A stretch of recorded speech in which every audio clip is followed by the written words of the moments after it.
हाय। आज बहुत दिनों के बाद मैं साड़ी पहन के गई थी और कमल कहते हैं कि तुम आज क्या बन के गई हो। क्या बोला कमल तुमने? क्या बोला, क्या बन के मैं गई हूँ आज ऑफिस? अच्छा। अब मल्टी कलर एक्चुअली मैंने दूसरी साड़ी निकाली थी पहनने के लिए, लेकिन उसका वो नहीं पहन पाई कि वहाँ एक जगह उसमें क्रैक मुझे नज़र आया, तो मैंने ये जल्दीबाजी में पहन ली। तो ये साड़ी इनको कभी भी पसंद नहीं थी, ये ऑनलाइन मैंने मंगाया था और हो तो गई है बहुत पुरानी साड़ी। मतलब पहना एक बार है, आज सेकंड टाइम पहना है। एक दो बार ही मैंने 2019 में इस वीडियो तब टिकटॉक में बनाती थी, टिकटॉक में वीडियो बनाने के लिए, तब मैंने ये साड़ी एक बार पहले पहनी थी और आज सेकंड टाइम पहनी है। तो मैं सोच रही थी कि चलो जितनी साड़ियाँ हैं कम से कम एक दो बारी एक बारी पहन जाओ।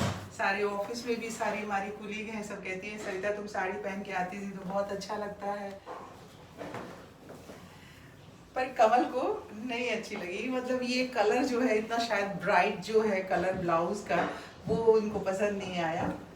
चलिए कोई बात नहीं, अब आज पहन लिया है एक बार, किसी को दे दूंगी और क्या।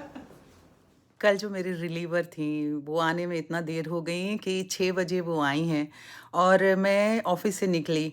6 बजे के बाद अगर आप सड़क पे निकलो ना तो इतनी ज़्यादा ट्रैफिक हो जाती है कि आपको सवा डेढ़ घंटा लग जाता है घर पहुंचने में, जो कि ऐसे आम अगर दिनों में मैं आती हूँ ऑफिस तो आधा घंटा 45 मिनट्स लगता है, तो आधा घंटा ज़रूर ज़्यादा लग जाता है। तो 6 बजे कल निकली तो मैं सवा 7 बजे घर पहुंची और इतना ज़्यादा टायर्ड हो चुकी थी। सारा दिन ऑफिस में हमारे एक कोलीग थे, उनकी तबीयत भी बहुत ज़्यादा ख़राब हो गई थी, तो डायरेक्ट हॉस्पिटल ले जाना पड़ा उनको। तो दिमाग में मेरे वो भी बात चल रही थी और उसकी वजह से पूरा बॉडी मेरा ना एकदम से थका-थका, दिमाग भी थका-थका लग रहा था। तो घर पहुँचने के बाद बिल्कुल ही नहीं शूट कर पाई, जो मैंने अभी आप सबने देखा कि बस वो साड़ी के लिए कमल ने बोला तो वो मैंने आप सबको दिखा दिया, बता दिया है। अब घर से सोने के बाद सुबह उठी हूँ तो 3:30 बजे तैयार होकर के ऑफ़िस आ गई, क्योंकि 5 साढ़े 5 बजे किसी भी हालत में हमें ऑफ़िस पहुँचना होता है, मॉर्निंग ट्रांसमिशन की ड्यूटी होती है। तो अब देख लीजिए कि 11 बजने वाले हैं, पौने 11 बज रहे हैं। ये देखिए आपको घड़ी कहाँ है वो सामने आपको दिखाती हूँ, ये देखिए। ये देख रहे हैं सवा पौने 11 बज गया है।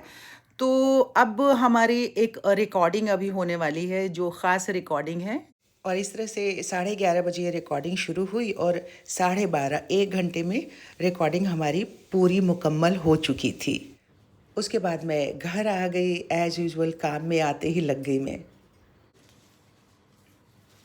कमल गए हैं मम्मी को लाने के लिए, मम्मी आज आएंगी दीदी के पास। आप सबको बताया था कि जब हम गोवा जा रहे थे तो मम्मी को वहाँ जो हमारी बीच वाली नंद है उनके घर में छोड़ के आए थे, तो कमल उन्हीं को लाने के लिए गए हुए हैं। और आज बुधवार हो गया और आज लाल बाबू ने, लास्ट मैं उसका वेट कर रही थी, वो आज भी नहीं आया, मुझे आज भी वो गच्चा दे गया है। तो बात बात पे एक बार अगर कोई गच्चा दे दे तो आदमी को संभल जाना चाहिए, लेकिन हम जैसे कभी कभी हम मूर्खता कर जाते हैं भावनाओं में बह के कि नहीं चलो अभी वो काम कर रहा था अब आ जाएगा। अब तो पूरे महीने दिन से ज़्यादा हो गया काम, जो है आप सब देख रहे हैं कि कितनी बुरी तरीके से मेरे घर की हालात हो रहे हैं। 1 महीने से मैं इन सारी चीज़ों में एडजस्ट कर रही हूँ। आज लास्ट उसको एक बार फ़ोन करके देख लूँगी। वैसे मैं दूसरे एक पेंटर से बात करके भी आई हूँ आज रास्ते में, क्योंकि मैंने आज सोचा था कि अगर आज वो नहीं आएगा तो अब उसको फिर से मौका नहीं देना है, क्योंकि एक आदमी के फितरत में अगर ऐसा हो जाता है कि वो आपको चीट कर रहा है तो वो चीट ही करता रहेगा, क्योंकि उसको ऐसा लग रहा है कि उसका भी काम हो जाए और हमें एक एक दिन का दिलासा दे करके वो अपना काम पूरा कर ले और उसके बाद वो खुद ही आ जाए। अब मुझे ऐसा लग रहा है, हो सकता है ऐसा ना भी हो, लेकिन अब लास्ट एक बार उसको फ़ोन करके और मैं फाइनली अब दूसरे पेंटर को लेकर के आऊँगी ताकि मेरा ड्राइंग रूम का काम हो सके, क्योंकि पूरा घर अस्त व्यस्त हो रहा है। आप देख रहे हैं कि कितनी बुरी स्थिति हो रही है मेरे ड्राइंग रूम की, और इसकी वजह से हमारे बहुत सारे जो सब्सक्राइबर मित्र हैं वो कहते हैं कि क्योंकि उनको पता नहीं चलता है कि वहाँ पे जो बाहर सामान रखा हुआ है वो ऑप्शनल मैंने वहाँ पे रखा हुआ है, सारा ड्राइंग रूम का सामान हटा करके, क्योंकि इसमें पूरा मिस्त्री का काम हुआ था। तो उनको लगता है कि मैंने बहुत ज़्यादा एक जगह पे क्लटर इकट्ठा कर दिया है। तो मैं उनको भी बता देती हूँ कि वो क्लटर नहीं है, 3-4 कमरों का सामान जो है वो एक जगह वहाँ इकट्ठा किया हुआ है। अब जब ये पेंट होगा तभी फाइनली मैं आप सबको एक बार अपने घर का पूरा टूर भी दे दूँगी जो सबको चाहिए, और मैं बता दूँगी कि बेकार के क्लटर मेरे पास नहीं है। मैं थोड़ा वास्तु को भी मानती हूँ, तो डी क्लटरिंग मैं करती रहती हूँ अपने घर को। कुछ भी ऐसी चीज़ पुरानी या फिर भीड़ नहीं जमा मैं करती हूँ। चलो अपना कार अपना ही है। आ जाओ आ जाओ आ जाओ आ जाओ, इंतज़ार ही कर रहे थे हम, आ करके बैठो। तो आज ड्यूटी होनी है। हाँ सवेरे की ड्यूटी थी। आ जाओ आ जाओ। अच्छा बाथरूम जा रहे हैं, ये आज आई नहीं, अभी तक देर कर दिया इसने रोटी के लिए। फोन करो। सावित्री तो आई नहीं है, और वो मम्मी जी को भूख लग रही थी, आई थी वहाँ से, तो खाना वाना उनको तो खिला दिया और हमने भी खाना वाना खा लिया। खाना खाने के बाद थोड़ी सी इसकी बुनाई, मैंने आपसे कहा था कि वो बुन रही हूँ क्रोशिया वाला, मैं दिखाऊंगी आपको। तो ये देखिए अभी इतनी बड़ी ये चादर जो है हो चुकी है, लेकिन अभी इसमें और बुनना है। 1 किलो मैंने ऊन मंगवाया था, 1 किलो ऊन इसमें लग चुका है। पर अभी मुझे लगता है कि जितनी अभी मैंने बुनाई की है, मैं खड़ा होकर आपको दिखाती हूँ। देखिए इतनी बड़ी ये चादर हो गई है, पर मुझे इतना अभी और बुनना है, तो 1 किलो ऊन और मंगाना है, और अभी ऊन बिल्कुल एक एक बूंद ख़त्म हो गया है।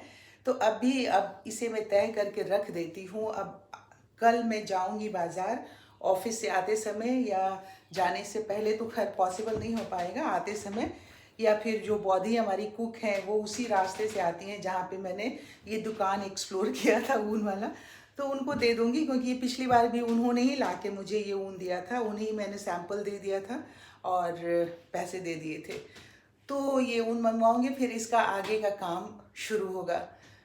बहुत सारी चीज़ें जो मैंने आप सबको कहा है कि DIY किया है, और अभी तो इतने दिनों के बाद मम्मी आई हैं तो बैठ कर के बहुत सारी बातें उनसे करनी है। फ़िलहाल वो चली गई हैं सोने के लिए, और उन्होंने कहा है कि आज रात में वो सत्तू की रोटी खाएंगी। तो सत्तू की रोटी प्रिपेयर करेंगे, क्योंकि दीदी के यहाँ ये सारी चीज़ें उतनी मिलती नहीं है, और यहाँ पे इसलिए ये सारी चीज़ें मिल जाती हैं कि मम्मी भी हमारे साथ बहुत टाइम बिहार में रही हैं, तो बिहार के जो खाना है वो उनको पसंद आता है। और मैं चूँकि बिहारी हूँ तो मुझे ये सब चीज़ें बनाना भी और खाना भी पसंद है।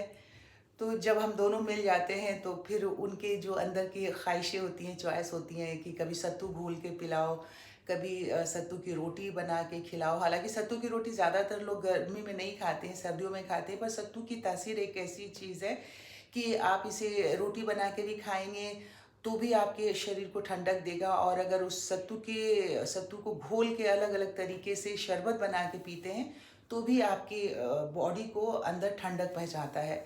तो किसी दिन अगर सत्तू का शरबत बनाऊंगी अलग अलग तरीके से तो मैं आपके साथ ज़रूर शेयर करूंगी। फिलहाल आज की इस वीडियो को यहीं समाप्त करती हूँ, बहुत ज़्यादा बड़ा वीडियो नहीं है। देख लिया है लाइक कर दीजिए, चैनल सब्सक्राइब नहीं किया है तो सब्सक्राइब कर लीजिए। कल आपसे होगी मुलाकात, क्योंकि समय बिल्कुल ही नहीं मिल पा रहा है इन दिनों DIY करने के लिए, और इसके अलावा तो डेली के जो रूटीन है वो आप सब देख ही रहे हो, जान ही रहे हो कि मैं क्या करती हूँ, कैसे करती हूँ। तो आपसे होती है कल मुलाकात। अपनी सेहत का बहुत सारा ख्याल रखिए। Bye bye, good night.